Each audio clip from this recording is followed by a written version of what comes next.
ഗതാഗത വകുപ്പ് മന്ത്രി മാറിയതോടെ കേരളത്തിലെ ഗതാഗത വകുപ്പിന് ജീവൻ വെച്ചിരിക്കുകയാണെന്ന് തന്നെ പറയാം. പൊതുജനങ്ങൾക്കിടയിൽ നിന്നും അത്തരമൊരു അഭിപ്രായമാണ് പൊതുവെ ഉയർന്നു കേൾക്കുന്നത്. കേരളത്തിൽ പ്രതീക്ഷ കൈവിട്ട ഒരു വകുപ്പായിരുന്നു പൊതുവെ ഗതാഗത വകുപ്പ്. എന്നാൽ ഗതാഗത മന്ത്രി സ്ഥാനത്തേക്ക് ഗണേഷ് കുമാർ എത്തിയതോടെ വൻ അഴിച്ചുപണികളാണ് KSRTCയിൽ അടക്കം നടക്കാനൊരുങ്ങുന്നത്.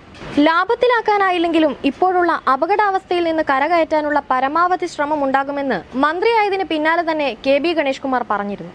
എന്നാൽ അത് വെറും വാക്കായി ഉപേക്ഷിക്കാതെ അതിനുള്ള നടപടികൾ കൂടി ആരംഭിച്ചിരിക്കുകയാണ് ഗതാഗത വകുപ്പ് മന്ത്രി KB ഗണേഷ് കുമാർ. കോർപ്പറേഷനിൽ ചെലവ് ചുരുക്കൽ നടപടി നടപ്പാക്കാനാണ് മന്ത്രി ഗണേഷ് കുമാറിന്റെ നിർദ്ദേശം. ഇനി മുതൽ സ്പെയർ പാർട്സ് വാങ്ങലിൽ ദീർഘകാല കരാറുകൾ ഒഴിവാക്കും. ഡ്രൈവർ, കണ്ടക്ടർ തസ്തികകളിലായിരിക്കും ഇനി കൂടുതൽ നിയമനം നടക്കുക. മിനിസ്റ്റീരിയൽ സ്റ്റാഫുകൾ അത്യാവശ്യത്തിന് മാത്രമായി ചുരുക്കും. ഒരാഴ്ചയ്ക്കുള്ളിൽ വിഷയത്തിൽ വിശദമായ റിപ്പോർട്ട് നൽകാൻ ഉദ്യോഗസ്ഥർക്ക് മന്ത്രി നിർദ്ദേശം നൽകിയിട്ടുണ്ട്. ജീവനക്കാർക്ക് 1-ാം തീയതി തന്നെ ശമ്പളം ഉറപ്പാക്കണമെന്നും മന്ത്രി ഗണേഷ് കുമാർ നിർദ്ദേശിച്ചു. കഴിഞ്ഞ ദിവസം തിരുവനന്തപുരത്ത് ചേർന്ന യോഗത്തിന് പിന്നാലെ ഇന്നലെ മാളകത്തെ വസതിയിലും യോഗം ചേർന്നിരുന്നു.